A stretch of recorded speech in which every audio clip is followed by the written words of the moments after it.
Union budget 2022-23 முடிஞ்சிருச்சு. பட்ஜெட்டில் வந்து பல பிரச்சனைகள் இருக்குது, பல குறைநிறைகள் இருக்குது அப்படின்னு சொல்லிட்டு இருந்தாலும் இந்த பட்ஜெட்டில் இருந்து நாம் எப்படி சம்பாதிக்க முடியும் அப்படிங்கிறது தான் இந்த வீடியோவில் பார்க்க போகிறோம். பட் அந்த வீடியோ பார்க்குறதுக்கு முன்னாடி நேற்று போட்ட வீடியோ இருக்குல்ல, டிஜிட்டல் கரன்சி அதுக்கப்புறம் வந்து கிரிப்டோ கரன்சிக்கான டேக்ஸ் இருக்குல்ல, அதில் வந்து ஒரு சின்ன மிஸ்டேக் இருந்துச்சு. இது என்ன அப்படின்னு பார்த்தீங்கன்னா, கிரிப்டோ கரன்சிக்கு கம்ப்ளீட்டாக 30% டேக்ஸ் அப்படின்னு சொல்கிறேன். கம்ப்ளீட்டாக 30% டேக்ஸுங்கிறது கிடையாது. அதாவது நீங்கள் கிரிப்டோ கரன்சியை செல் பண்ணும்போது அதிலிருந்து வர்ற லாபத்துக்கு தான் உங்களுக்கு 30% டேக்ஸு. அதாவது இப்போ 1 லட்ச ரூபா நீங்கள் இன்வெஸ்ட் பண்ணுறீங்கன்னா அந்த 1 லட்ச ரூபா உங்களுக்கு 2 லட்ச ரூபாய் மாறும்பொழுது அந்த 2 லட்சத்தில் இருக்க 1 லட்சத்தில் நீங்கள் வந்து 30,000 டேக்ஸாக கட்ட வேண்டியிருக்கும். மீதி 70,000 லாபமாக எடுத்துக்க முடியும். அதுதான் விஷயம்.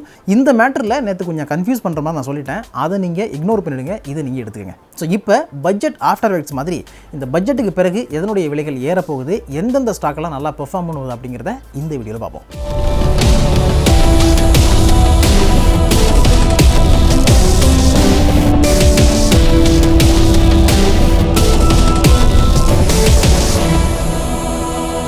வெல்கம் டு காசு பணம் வித் நிமிரா. இந்தியாவுடைய யூனியன் பட்ஜெட் 2022-23 ஒட்டு மொத்தமாக பட்ஜெட்டுடைய அமௌண்ட் என்ன அப்படின்னு பார்த்தீங்கன்னா 39.45 லட்சம் கோடி வந்து அனௌன்ஸ் பண்ணியிருக்காங்க. இதில் எல்லா செக்டாருக்கும் வந்து பிரித்து கொடுத்துருக்காங்க. அப்படி பிரித்து கொடுக்கும்பொழுது எந்தெந்த செக்டாரில் இருக்கக்கூடிய கம்பெனிஸை பார்த்து நம்ம இன்வெஸ்ட் பண்ணோம் அப்படின்னு பார்த்தீங்கன்னா நெக்ஸ்ட்டு வரக்கூடிய காலங்களில் நமக்கு இது லாபத்தை கொடுக்கும் அப்படிங்கிறத இப்போ பார்ப்போம். ஃபர்ஸ்ட் நம்ம பார்க்க போகிற விஷயம் வேளாண் துறையிலேருந்து ஆரம்பிக்கலாம்னு நினைக்கிறேன். ஏன்னா சாப்பாடு தானே முக்கியம். அதனால் கிசான் ட்ரோன் அப்படிங்கிற ஒரு கான்செப்ட் வந்து கொண்டு வர போகிறோம்னு நிர்மலா சீதாராமன் சொல்லியிருக்காங்க. இந்த கிசான் ட்ரோனை வச்சுக்கிட்டு, அதாவது ட்ரோன் நம்ம நிறைய இடத்துல பார்க்கணும்ல, அந்த ட்ரோன் மூலமாக விவசாய நிலங்கள் வந்து அளவிடப்படும். அதுக்கப்புறம் இங்கே பூச்சிக்கொல்லிகள் தெளிக்கிறதுக்கெல்லாம் இந்த ட்ரோனை பயன்படுத்திக்கலாம். அது வரக்கூடிய நிதியாண்டில் அமல்படுத்தப்படும் நிதியமைச்சர் சொல்லிருக்காங்க. அப்படி இருக்கும்போது இந்த ட்ரோன் தயாரிக்கக்கூடிய கம்பெனிஸ்க்கு இவங்க பெருசாக கான்ட்ராக்ட் கொடுக்கறதுக்கான வாய்ப்புகள் இருக்கு. அப்போ நீங்க என்ன பண்ணலாம் அப்படின்னு பார்த்தீங்கன்னா, எந்தெந்த கம்பெனிஸ் எல்லாம் இந்த மாதிரியான கிசான் ட்ரோனை தயாரிக்கிறாங்க அப்படிங்கிறத ஃபர்ஸ்ட் கூகுள் பண்ணி பாருங்க. அதை பார்க்கறதன் மூலமா அதனுடைய எதிர்காலம் நல்லா இருக்கிறதுக்கு வாய்ப்பு இருக்கு. அப்படி இருந்துச்சுன்னா நீங்க இதில் இன்வெஸ்ட் பண்ணும்போது உங்களுக்கு நல்ல ரிட்டர்ன் கிடைக்கும். நெக்ஸ்ட் என்னன்னு பார்த்தீங்கன்னா, எடிபிள் ஆயில், அதாவது சமையல் எண்ணெயுடைய இம்போர்ட்டை குறைக்கணும், இறக்குமதியை குறைச்சிட்டு இங்கேயே உற்பத்தி பண்றதுக்கு ஊக்குவிக்கணும் அப்படின்னு நிதியமைச்சர் சொல்லிருக்காங்க. அப்படி சொல்றது மட்டும் இல்லாமல் எடிபிள் ஆயில் ப்ரொடக்ஷனுக்கு இன்சென்டிவ் கொடுக்க போறா சொல்லிருக்காங்க. அதனால இந்த இண்டஸ்ட்ரி வந்து க்ரோ ஆகும். ஸோ எடிபிள் ஆயில் ப்ரொடக்ஷன்ல எந்தெந்த கம்பெனிலாம் ஈடுபட்டுக்கிட்டு இருக்கு அப்படிங்கிறத பார்த்துட்டு அந்த ஸ்டாக்கை நீங்க பிக் பண்றதும் எதிர்காலத்தில் நல்லா இருக்கும் அப்படின்னு எனக்கு தோணுது. அண்ட் இன்னொரு விஷயம் பார்த்தீங்கன்னா, அக்ரிகல்ச்சர் ஸ்டார்ட் அப் உருவாக்குறதுக்கு நபார்டு வங்கி கூட ஹெல்ப் பண்ணும் அப்படின்னு சொல்லியிருக்காங்க. ஸோ நிறைய புதிய கம்பெனிஸ் உருவாக்குறதுக்கான வாய்ப்புகள் இருக்கு. அதே மாதிரி உங்களுக்கு அக்ரிகல்ச்சர் பிசினஸ் பண்ணணும், ஸ்டார்ட் அப் பண்ணணும் அப்படின்னா அந்த ஹெல்ப்பையும் நீங்க எடுத்துக்கலாம். ஓவராலாக இந்த Kisan drone agriculture start up அப்படின்னு சொல்லிட்டு ஒட்டுமொத்தமாக ஒரு 68,000 கோடியை ஒதுக்கியிருக்காங்க. அதுக்கப்புறம் முக்கியமான செக்டர்னு பார்த்தீங்கன்னா டெலிகம்யூனிகேஷன் செக்டர். ஏன்னா கொஞ்ச நாளில் 5G ஸ்பெக்ட்ரம் வந்து ஏலமிட போகிறாங்க. ஏலமிட்ட பிறகு இதுலேயும் இந்த ப்ரொடக்ஷன் லிங்க்டு இன்சென்டிவ் அப்படிங்கிற PLI ஸ்கீம் வந்து ஆட் ஆகுது. ஒட்டுமொத்தமாக இந்த PLI ஸ்கீம் மூலமாக ஒரு 4,000 கோடி ரூபாய் வரைக்கும் இதுக்கு இன்சென்டிவ் கொடுத்தன வாய்ப்பு இருக்குன்னு சொல்லப்படுது. அதனால டெலிகாம் செக்டர் மட்டும் கிடையாது, அந்த டெலிகாம் செக்டரில் அதாவது 5G கூட எந்தெந்த கம்பெனிஸ் எல்லாம் கனெக்ட் ஆகிருக்கோ, 5G ப்ராடக்ட்டை எந்த கம்பெனியும் தயாரிக்கிறாங்களோ அந்த கம்பெனி வந்து ஊக்குவிக்கப்படும், அந்த கம்பெனிகளுக்கு இன்சென்டிவ் கொடுக்கப்படும். அப்படி கொடுக்கப்படுறதுனால அந்த கம்பெனியும் அதிகமாக ப்ரொடக்ஷனில் கவனம் செலுத்துவாங்க. ஸோ அந்த மாதிரியான நிறுவனங்களுடைய ஸ்டாக்ஸை நீங்கள் வாங்குறதும் எதிர்காலத்தில் உங்களுக்கு ஒரு நல்ல வாய்ப்பாக அமையறதுக்கான வாய்ப்புகள் இருக்குது. அடுத்த முக்கியமான விஷயம் பார்த்தா பாதுகாப்பு சம்மந்தப்பட்டது. அதாவது டிஃபென்ஸ் செக்டாரில் 68% வரைக்கும் இந்தியாவுடைய கொள்முதல் இருக்கணும். அதாவது இந்தியாவுக்குள்ள டொமஸ்டிக் கம்பெனிஸுடைய கொள்முதல் இருக்கணும்னு சொல்லியிருக்காங்க. அப்படி இருக்கிறதுனால டிஃபென்ஸ் சம்மந்தப்பட்ட ப்ராடக்ட்டை தயாரிக்கக்கூடிய நிறுவனங்கள், டிசைன் பண்ணக்கூடிய நிறுவனங்களுக்கு வந்து ஒரு நல்ல எதிர்காலம் இருக்குது அப்படிங்கிறத நம்ம புரிஞ்சுக்கலாம். டிஃபென்ஸ் சொன்னால் நமக்கு வந்து ரேடார் இருக்கலாம், ரேடார் சம்மந்தப்பட்ட கருவிகள் அப்படின்னு எக்கச்சக்கமான விஷயங்கள் இருக்குது. இது எல்லாத்தையுமே பல நிறுவனங்கள் இந்திய நிறுவனங்களே தயாரித்து கொடுத்துக்கிட்டு இருக்காங்க. எடுத்துக்காட்டு சொல்லணும்னா Hindustan aeronautical limited, Cochin shipyard. இந்த கொச்சின் ஷிப்யார்ட் வந்து இந்தியாவிலே லார்ஜஸ்ட் ஷிப்பிங் கம்பெனி. அவங்க வந்து நிறைய ஷிப்பிங், மெரைன் இன்ஜினியரிங் இந்த மாதிரியான ப்ராஜெக்ட்ஸ்லாம் நிறைய பண்ணிக்கிட்டு இருக்காங்க. அண்ட் ஜென் டெக்னாலஜி வந்து வேர்ல்ட் கிளாஸ் ட்ரைனிங் சிமுலேட்டர்ஸ் வந்து தயாரித்து கொடுத்துருக்காங்க இந்தியாவுடைய பாதுகாப்பு துறைக்கு. அதாவது ராணுவமாக இருக்கலாம், ஏர்ஃபோர்ஸாக இருக்கலாம், அதுக்கப்புறம் நேவியாக இருக்கலாம், எல்லாத்துக்குமே இவங்களுடைய சப்போர்ட்டுங்கிறது இருந்துகிட்டு இருக்கு. ஸோ இந்த மாதிரியான நிறுவனங்களை நீங்கள் பார்த்து வச்சுக்கிறது நல்லது. அடுத்த முக்கியமான பாயிண்ட் வந்து ரயில்வேக்கு 1,40,367.13 கோடி ரூபாய் ஒதுக்கியிருக்காங்க. ரயில்வேவை பொறுத்த வரைக்கும் 400 வந்தே பாரத் ட்ரெயினை அடுத்த 3 வருடங்களில் தயாரிக்க போகிறோம்னு நிர்மலா சீதாராமன் சொல்லியிருக்காங்க. அதுக்கப்புறம் கார்கோ டெர்மினல் போட போகிறாங்க, மெட்ரோ சிஸ்டமையும் நல்லா வந்து பில்ட் பண்ண போகிறாங்க. ஸோ இப்படி பல விஷயங்கள் ரயிலில் நடக்க போகிறதுனால அதற்கு நிறைய ஸ்டீல் தேவைப்படும், நிறைய அலுமினியம் தேவைப்படும். அப்படி அலுமினியம், ஸ்டீல் இந்த மாதிரியான விஷயங்கள் தேவைப்படுறதுனால அப்படிப்பட்ட கம்பெனிஸ்லாம் எது இருக்குன்னு பார்த்தீங்கன்னு வச்சுங்களேன், அது அடுத்த 3-4 ஆண்டுகளில் நல்ல ஒரு ரிட்டர்ன் கொடுக்குறதான வாய்ப்பு இருக்குது. ஏன் அலுமினியம் சொல்கிறேன்னா, இரும்பை விட அலுமினியம் வெயிட் கம்மியாக இருக்கும் அப்படிங்கிறதுனால இது அதிகமாக பயன்படுத்தி திட்டமிட்டுருக்காங்களாம். ஸோ ரயில்வேன்னு வரும்பொழுது நமக்கு அலுமினியத்தையும் பயன்படுத்த போகிறாங்க அண்ட் ஸ்டீலையும் அதிக அளவில் பயன்படுத்த போகிறாங்க. அலுமினியம் எடுத்துக்கிட்டிங்கன்னா வேதாந்தா லிமிடெட், ஹிண்டல்கோ இண்டஸ்ட்ரீஸ், அதுக்கப்புறம் வந்து செஞ்சுரி எக்ஸ்ட்ரக்ஷன்ஸ், இப்படி எல்லாம் பார்த்துட்டே போகலாம். அண்ட் ஸ்டீல்னு பார்த்தீங்கன்னு வச்சிங்களேன், Tata steel, JSW, steel authority of India, Essar steel limited, Jindal steel and power limited, L&T, Godrej properties, DLF, Tata realties அப்படின்னு சொல்லிட்டு எக்கச்சக்கமான நிறுவனங்கள் இருக்குது. ஸோ இந்த மாதிரி நிறுவனங்களில் எதுக்கு நீங்கள் ஒரு கண்ணு வச்சுக்கிறது நல்லது. அதுக்கப்புறம் இந்தியாவில் ஒரு 2000 கிலோமீட்டருக்கு ரயில்வே வழித்தடத்தை கவாச் சிஸ்டமாக மாற்ற போகிறோம்னு சொல்லியிருக்காங்க. கவாச் சிஸ்டம்னா என்னென்னா, நார்மலாக 2 எக்ஸ்பிரஸ் ட்ரெயின் போகும்பொழுது அதோடைய வழித்தடம் தவறி போயிடுச்சு, சிக்னல் கொடுக்க தவறிட்டாங்க அப்படின்னா நேருக்கு நேராக மோதி ஆக்சிடென்ட்லாம் நிறைய நடக்கும்.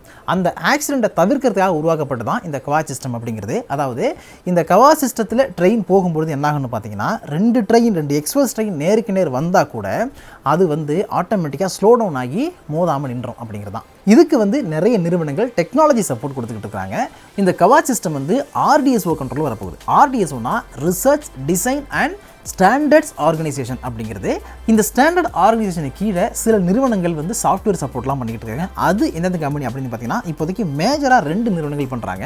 ஒன்று வந்து கெர்னெக்ஸ் மைக்ரோ சிஸ்டம், இன்னொன்று வந்து ஹைதராபாத் பேட்டரிஸ் லிமிடெட். இது இல்லாமல் பல நிறுவனங்களும் ஃபியூச்சரில் வந்து இணையலாம் அப்படின்னு சொல்லப்படுது. ஸோ அப்படி எந்தெந்த கம்பெனி கூட இவங்க வந்து டைப் பண்ணுறாங்க அப்படிங்கிறத நீங்கள் பார்த்து வச்சுங்க. ஏன்னா அவங்களுடைய ஷேர் ப்ரைஸும் ஏறுறதுக்கு வாய்ப்பு இருக்குது. அப்படி ஏறும்போது அதில் நீங்கள் இன்வெஸ்ட் பண்ணிங்கன்னா உங்களுக்கு நல்ல லாபம் கிடைக்கும். இன்னும் சொல்லப்போனால் IRFC இருக்குல்ல, இந்தியன் ரயில்வே ஃபினான்ஸ் கார்பரேஷன், அதனுடைய ஷேர் ப்ரைஸ் கூட வருங்காலத்தில் நல்ல பூம் ஆகிறதுக்கான வாய்ப்பு இருக்குது. ஏன்னா இப்போ ரொம்ப கம்மியாக இருக்குது, 23 ரூபா 24 ரூபா தான் வந்து ட்ரேட் ஆகிட்டு இருக்கு. ஸோ அதையும் வந்து நீங்கள் பார்த்து வச்சுக்கலாம். அப்புறம் வந்து PM ஆவாஸ் யோஜனா, அதாவது ஏழைகளுக்கு வீடு கட்டி கொடுக்குறதா ஒரு திட்டம் வச்சிருக்காங்க. திட்டத்துக்கு ஒரு 48,000 கோடி ரூபாய் ஒதுக்கியிருக்காங்க. ஸோ இந்தியா ஃபுல்லாக வந்து எத்தனை வீடு அப்படின்னு பார்த்தீங்கன்னா கிட்டத்தட்ட ஒரு 18 லட்சம் வீட்டுக்கு மேலே கட்டி கொடுக்க போகிறாங்க. இந்த மாதிரியான ஹவுசிங் ப்ராஜெக்ட்னால என்ன நடக்கணும் உங்களுக்கு தெரியும். அதாவது வீடு கட்டுறோம்னா வீடு கட்டுறது கம்பி தேவை, அகைன் வந்து நம்ம ஸ்டீல் கம்பெனிக்கு போகிறோம். அதுக்கப்புறம் சிமெண்ட் தேவை, ஸோ சிமெண்ட் கம்பெனிக்கு போகிறோம். பெயிண்ட் தேவை, ஸோ பெயிண்ட் கம்பெனிக்கு போகிறோம். அதனால் இந்தியாவில் இருக்கக்கூடிய பெயிண்ட் கம்பெனி, ஸ்டீல் கம்பெனி, அதுக்கப்புறம் வந்து சிமெண்ட் கம்பெனி, இந்த மாதிரி நிறுவனங்களையும் கொஞ்சம் நீங்கள் பார்த்து வச்சுக்கிறது நல்லது. ஏன்னா இதனுடைய வளர்ச்சியும் உயர்றதுக்கான வாய்ப்புகள் இருக்குது, சாத்தியக்கூறுகள் தெரியுது. அப்புறம் ஒரு திட்டம் இருக்குது. இந்த திட்டத்துக்கு 60,000 கோடி ரூபாய் ஒதுக்கியிருக்காங்க. என்ன திட்டம்னா அதுதான் ஹர் கர் நல் சே ஜல். பாட்டு பாடுற மாதிரி ஜாலியாக இருக்குல்ல. இந்த திட்டம் ஒன்றும் கிடையாது, டேப் வாட்டர் தான் அது. ஓகேவா? அதாவது எல்லா வீடுகளுக்கும் குடிநீர் வழங்கணுங்கிற டேப் வாட்டர் திட்டம் தான் இந்த திட்டம். இந்த ஹர் கர் நல் சே ஜல் திட்டத்தின் மூலமாக கிட்டத்தட்ட 3.8 கோடி மக்களுக்கு, 8 கோடி வீடுகளுக்கு வந்து குடிநீர் விநியோகம் பண்ணுறதுக்கு திட்டமிட்டிருக்காங்க. அதாவது பைப் கனெக்ஷன்லாம் வந்து போட போகிறாங்க. அப்படி பைப் லைன் போடுறதுக்காக நிறைய கான்ட்ராக்ட் வந்து வெளிலேருந்து வாங்குவாங்க இல்லையா, அந்த மாதிரி கான்ட்ராக்ட் போடுறதுனால இந்த PVC பைப்பு, அதுக்கப்புறம் வந்து இரும்பு பைப்பு, இதையெல்லாம் வந்து பெரிய கம்பெனி கிட்ட இருந்து வாங்குவாங்க. ஸோ இந்த மாதிரி நிறுவனங்கள் என்ன இருக்குது அப்படிங்கிறத பார்த்து அதனுடைய ஷேர் பிரைஸ் எப்படி இருக்குங்கிறத நீங்கள் வந்து வாட்ச் பண்ணி வச்சுக்கிறது நல்லது. எக்ஸாம்பிளுக்கு சில கம்பெனி சொல்லணும்னா supreme industries, Aashirvaad pipes, Finolex industries, astral pipes, Prince pipes and fittings, இப்படி நிறைய நிறுவனங்கள் இருக்குது, சொல்லிக்கிட்டே போகலாம். இதில் எந்தெந்த கம்பெனியுடைய பெர்ஃபார்மன்ஸ் நல்லா இருக்க போகுது அப்படிங்கிறத நீங்கள் வந்து ஒரு அட்வைசரை கேட்டுக்கிட்டு வாங்க. அதுக்கப்புறம் ரினியூவபிள் எனர்ஜி செக்டர், சோலாராக இருக்கலாம், விண்ட் எனர்ஜியாக இருக்கலாம், அதுக்கப்புறம் வந்து ஹைட்ரஜன் எனர்ஜியாக இருக்கலாம். இந்த மாதிரியான நிறைய ரினியூவபிள் எனர்ஜி இருக்குல்ல, இதில் வந்து ஒரு மிகப்பெரிய தொகையை பல நிறுவனங்கள் இன்வெஸ்ட் பண்ணிட்டு இருக்காங்க. எக்ஸாம்பிள் சொன்ன பார்த்தீங்கன்னா அதானி வந்து முழு மூச்சில் இறங்கியிருக்காரு, தனி ஒரு கம்பெனி அதுக்காக உருவாக்கியிருக்காரு. அதே மாதிரி ரிலையன்ஸும் வந்து ரொம்ப நாளாவே அதில் இயங்கிக்கிட்டு இருக்காங்க. ஸோ வந்து ஒரு 500 ஜிகாவாட்டுக்கு மேலெல்லாம் தயாரிக்கணும், 2030 நம்ம அதை வந்து அச்சீவ் பண்ணணும் அப்படின்ற மாதிரி ஒர்க் பண்ணிட்டு இருக்காங்க. அதனால தான் இப்படிப்பட்ட நிறுவனங்கள்லாம் வந்து அதில் நல்ல பெரிய தொகையை பில்லியன் கணக்கில் இன்வெஸ்ட் பண்ணியிருக்காங்க. ஓகேவா? அப்படி இன்வெஸ்ட் பண்ணும்பொழுது கவர்மெண்ட்டும் என்ன பண்ணுதுன்னா அதுக்கு சப்போர்ட் பண்ணுது. அதாவது அந்த PLI ஸ்கீம் இருக்கு இல்லையா, PLI ஸ்கீமில் வந்து இந்த ரினியூவபிள் எனர்ஜி செக்டருக்கு 24,000 கோடி வரைக்கும் நாங்கள் இன்சென்டிவ் தரோம் அப்படின்னு சொல்லியிருக்காங்க. இதுக்கு முன்னாடி வந்து 4,500 கோடியாக இருந்துச்சு, அதை 24,000 கோடியாக இன்க்ரீஸ் பண்ணிருக்காங்க. அப்படி இன்க்ரீஸ் பண்ணுறதுனால இன்னும் சில நிறுவனங்களும் ஸ்டார்ட் அப்பை கூட ஆரம்பிக்கிறதுக்கான வாய்ப்பு இருக்குது. அண்ட் ஏற்கனவே இருக்கக்கூடிய ரிலையன்ஸ், அதானி மாதிரி நிறுவனங்களும் முழு வீச்சில் இதை வந்து இறங்கிட்டு இருப்பாங்க. அப்படி இறங்குறதுனால இவங்களுடைய கம்பெனி ஸ்டாக்கெல்லாம் வந்து கொஞ்சம் பார்த்து வச்சுக்கிட்டுன்னு வச்சிங்களேன், எதிர்காலத்தில் நல்ல ரிட்டர்னை கொடுக்கறதுக்கான சான்சஸ் நிறைய இருக்குது. அதுக்கப்புறம் ஆயுஷ்மான் பாரத் திட்டத்துக்கு 71,268 கோடி ஒதுக்கியிருக்காங்க. இது கம்ப்ளீட்டாக ஹெல்த்துக்காக மட்டும் ஒதுக்கப்பட்டிருக்கக்கூடிய நிதி. So health and family welfare அப்படின்னு பார்க்கும்போது இதில் நிறைய விஷயங்கள் வரும். பட் இந்த பட்ஜெட்டில் சொல்லியிருக்க புதுசான விஷயம் என்ன அப்படின்னு பார்த்தீங்கன்னா, இந்தியாவில் இருக்கக்கூடிய எல்லா மக்களுடைய ஹெல்த்தும் வந்து ரிஜிஸ்டர் பண்ணப்படும். அதாவது ஹெல்த் ரிஜிஸ்ட்ரியை மெயின்டைன் பண்ண போகிறோம்னு சொல்லியிருக்காங்க.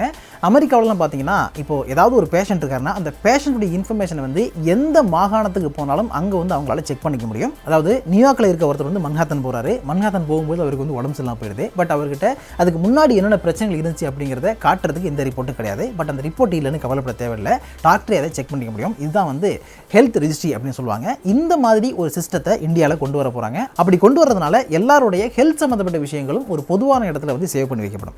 இப்படி சேவ் பண்ணி வைக்கிறதுக்கு வந்து SaaS அப்படின்னு சொல்லக்கூடிய சாஃப்ட்வேர் அஸ் சர்வீஸ் சொல்கிறாங்களே, அந்த சர்வீஸ் வந்து தேவைப்படும். அந்த சர்வீஸ் வழங்கக்கூடிய கம்பெனிகள் வந்து இந்தியாவில் நிறைய இருக்குது. நிறைய ஸ்டார்ட் அப் கம்பெனிகள் அந்த சர்வீஸில் வந்து பண்ணிக்கிட்டு இருக்காங்க. அப்படி சாஸில் மெயின்டைன் பண்ணலாம், இல்லைனா வேறு டெக்னாலஜியில் கூட மெயின்டைன் பண்ணுறது வாய்ப்பு இருக்குது. ஸோ அப்படி மெயின்டைன் பண்ணும்போது இந்த கான்ட்ராக்டை எந்த கம்பெனி எடுக்க போகிறாங்க அப்படிங்கிறத நீங்கள் அப்படியே வந்து கழுகு போகவே பார்த்துக்கிட்டு இருங்க. ஏன்னா அப்படி எடுக்கக்கூடிய கம்பெனியுடைய ஷேரும் வந்து க்ரோ ஆகிறதுக்கான நிறைய சான்சஸ் இருக்குது. அதனால் அது ரொம்ப முக்கியம். இது தனியாக ஒரு கம்பெனி கான்ட்ராக்ட் எடுக்கலாம், இல்லைனா அந்த தேவையான சாஃப்ட்வேரை டிசைன் பண்ணி கூட கொடுக்கலாம். அது எப்படி வேணாலும் இருக்கலாம். பட் அது எந்த கம்பெனி பண்ண போகிறாங்கிறத வந்து நீங்கள் கவனித்து பார்த்துங்க. ஸோ இப்போ நான் சொன்ன விஷயம் எல்லாமே இப்போ பட்ஜெட் அறிவிப்பில் இருந்து நெக்ஸ்ட்டு எந்தெந்த கம்பெனிகள்லாம் க்ரோ ஆகிறதுக்கான சான்சஸ் இருக்குது அப்படிங்கிறத நான் ஐடென்டிஃபை பண்ண வரைக்கும் சொல்லியிருக்கேன். அதனால் நான் சொல்கிறத அப்படி நம்பிக்கிட்டு இந்த கம்பெனி ஸ்டாக்கெலாம் நீங்கள் வாங்கணும்னு எந்த அவசியம் கிடையாது. ஸோ ஒரு நல்ல ஃபினான்ஷியல் அட்வைசரை பார்த்து விசாரித்து தெளிவாக விசாரித்து கேட்டுட்டு அதுக்கப்புறமா நீங்கள் இன்வெஸ்ட் பண்ணுங்கள். அண்ட் இந்த வீடியோ உங்களுக்கு பிடிச்சிருந்தா நிறைய பேருக்கு ஷேர் பண்ணுங்கள். அதே மாதிரி சப்ஸ்கிரைப் பண்ணியும் ப்ரீமியம் சப்ஸ்கிரைப் பண்ணுற எல்லாருக்கும் கோடான கூடிய நன்றிகள். அண்ட் காவேரி நியூஸ் சப்ஸ்கிரைப் பண்ணுறீங்கன்னா 12 பில்லுக்கு ப்ரெஸ் பண்ணுங்கள். Thank you so much.